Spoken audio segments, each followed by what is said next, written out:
Hey guys, I'm here with Waylon from Blazin Rodz, and we spotted this car earlier, and it's a '70 Chevelle. And I've listened to people talk about this car, and everybody, for whatever reason, thinks it's a Camaro. Yeah, we get that. We call it a Camaro. Oh yeah, that's a pretty good name.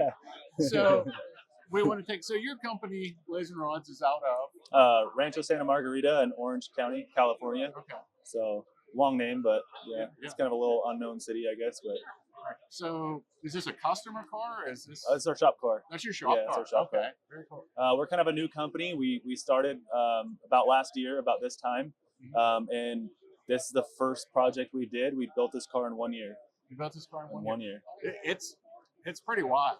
That's why we wanted to talk to you about it. This is not your typical '70 Chevelle. No. So let's talk about this thing. It's wide body, yeah, and a whole lot more. So let's just start from the. Yeah. So, I mean, how deep we want to go, because we could talk about this thing for about 48 hours. Well, let's talk. What's the chassis first? The chassis on an Art Morrison. We modified a lot of it just for strengthening purposes. We put a lot of cross members through the car, reinforced the frame horns on the car as well. We're making a lot of horsepower, roughly about like 2,800 horsepower is what we're going to make on this thing. 2,800 horsepower. Yeah. Okay, so now we'll go there next. So what are we for powertrain here? So we have a 540 big block. It's from Brodix, right? So it's aluminum block, big Brody heads. We got twin 8385 precision next gen turbos on it. Honestly, the power is endless. We're actually out of injector. We can make more power if we wanted to, but that's a little ridiculous. We'll just pour the boost into it. It'll just keep making more. We got a 6XD X sequential billet transmission. It's electronic actuated, so there's no lever. There's just a clutch pedal and shift paddles on the car. We did shift paddles on the car just because with this kind of power level, you don't want to take your hands off to do this, to shift the car. Right. Yeah, and you've got some massive tires on here, wheels. What size are we looking at there? I believe these are 14-inch wheels, like the barrel themselves. Right. They're 325s on the front, right? They're stretched pretty far, as you can tell. There's a little bit of wheel exposed. Same thing in the rear. The rear is actually 15-inch. They're all on 20s. We actually own the wheel company that made these wheels. These are one-off wheels as well. Okay. So we're like a big conglomerate of companies, right? Okay. So yeah, I believe it's a 345 in the rear. So it's a massive tire for sure on the car.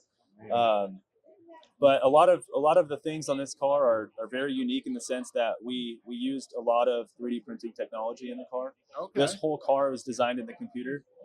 So a lot of machine parts, a lot of thought went into designing all these parts. A lot of these parts carry a dual purpose function.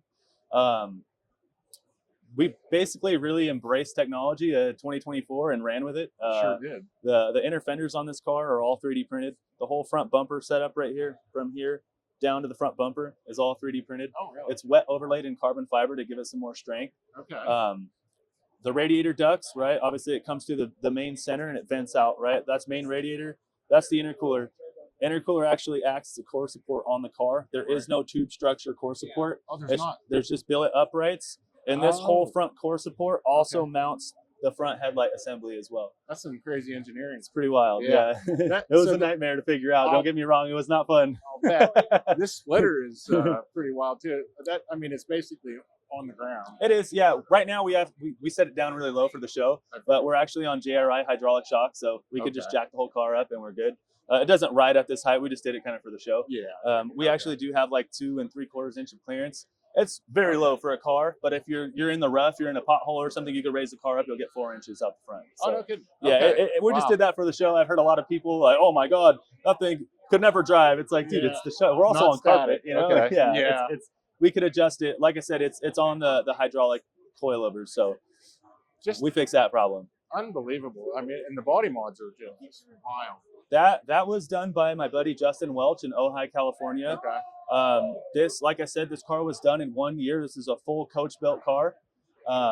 It took a lot of effort on everyone's behalf to get it to this point. We actually built the body out of foam and Bondo, right? Body worked it, right? Blocked it out, made it square. 3D scanned the whole body of the car, surfaced that, and then created bucks off of it. So we had a bunch of wood bucks, right? Every 6 inches, there was about quarter inch thick MDF going the whole way, interlocked everything. We actually sent that buck off to my buddy Justin in Ojai. Okay. He started building the wide body and never even seen the car. Really? Yeah. And then we married him. So then the car went to Justin's because he needed to get started on the car, and then started marrying the fenders while we were still building the car. It was rough working in a shop together, and they're trying to do the body. We're trying to do all the engineering still on the car. Yeah, yeah. Yeah. Do you guys do all the finish work and paint work in-house? No, we sent that out. Yeah, Okay. we're mainly just, we could come up with a concept, we build everything, but paint, we don't do that. We would love to. Like I said, we're very new. We're only 1 year old. Down the road, we definitely want to get into that and be kind of a one-stop shop, you know. But right now, where we're at, we're not trying to be a jack of all trades, master of nothing. We're doing what we're really good at, you know. And we call people in that we know that will get it done for us, and that's what we do. Like I said, there's a lot of billet machine parts on here. If you look, like the coolant expansion tank, right? There's a radiator cap, but if you notice, the dual regulators are feeding into it, so it's actually divorced. There's a 14-inch tube that allows the fuel to return from the fuel rails. The fuel rails also integrate the water to go into the intercooler block that's right there in the center, that big cube. They're all one-piece machined. That tube right there, we call it the fuel return fuel rail. So that's the fuel return fuel rail. Okay. Okay. Everything on here it's pretty bonkers. It's dual drive-by-wire, 82 millimeters. So why we did drive-by-wire on this car is because we are paddle shift. So the car will auto rev match and downshift and blip for you. So you don't have to sit there and pedal in. Okay. So there's a lot of stuff going on. The car's on a Motec M150. It's got 2 PDM 30s in it that are all populated. We have a lot of sensors on this car for a lot of data. Traction control is like the #1 thing we care about on this car. So we have 4-corner wheel speed, drive shaft speed. And we got Shane Tecklenburg, which is like pretty notorious for tuning cars. So we got him on board on this project to make sure we're safe, because this thing's going to be a rocket ship, and it's a little scary. 2,800 horsepower. Has it been on the track yet? It has not. No. Okay. We actually barely made it here. Barely made it here. Yeah. Typical SEMA thrash. SEMA thrash. Yeah. And this car really was like a whole nother breed. The downpipe on this, coming off the turbos, that's all 3D printed stainless steel. 3D printed stainless steel. 3D printed stainless steel. That's awesome. Coming down from right here. Yep.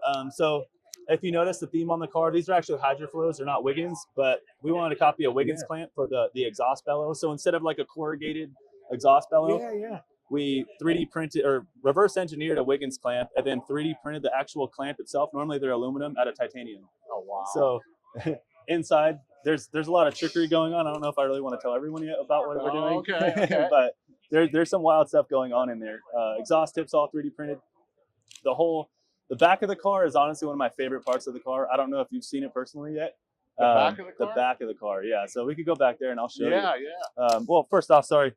Everything, billet B pillar, billet harness bar, billet A pillar. That was about a 40-inch piece that was all 5-axis machined. Really? So that's all billet? All billet, yeah. It takes magicians to machine a 40-inch A pillar. That's all curved and organic, you know. The fixturing involved in that is wild. Yeah, the spoiler, 2,800. So that's what's throwing a lot of people off. The spoiler. On this? Yeah. The Camaro-esque sort of thing. 100%. You know. So a Chevelle, they remind me of a German Shepherd in the back. You know, they're kind of just like an arched back. They look silly. So we wanted to incorporate something aerodynamic. This car has never been CFD'd or anything like that. We kind of just ran with what we thought looked cool. It might do something good, I guess. But if you really want to trip out, if you look underneath the car, this is the fuel cell as well as the diffuser on the car. It's a one-piece billet machine part. It weighed about 2,200 pounds. 2,200 pounds. Yeah, and then it got machined down to about 186. Oh, you're kidding. Okay. This is all billet as well, because we wanted the whole back half of the car to be like a billet one-piece deal, right? Inside of here, there's a duct. It's actually a reverse NACA duct. So off the valve covers, instead of having a catch can, we have it all the way in the back of the car, but we didn't want the car to vent its, nasty fumes from the crankcase into the cabin. So there's actually a tube that runs from a 3D printed tank that runs right here, and it vents all the nasty crankcase fumes out of the diffuser. So if you were to look down there, you'd trip out. It's a little low to see, but oh, man, because that's one of the problems with cars like this. Typically, you get all those fumes. In the car. Yeah. Ingenious. So, you do customer builds?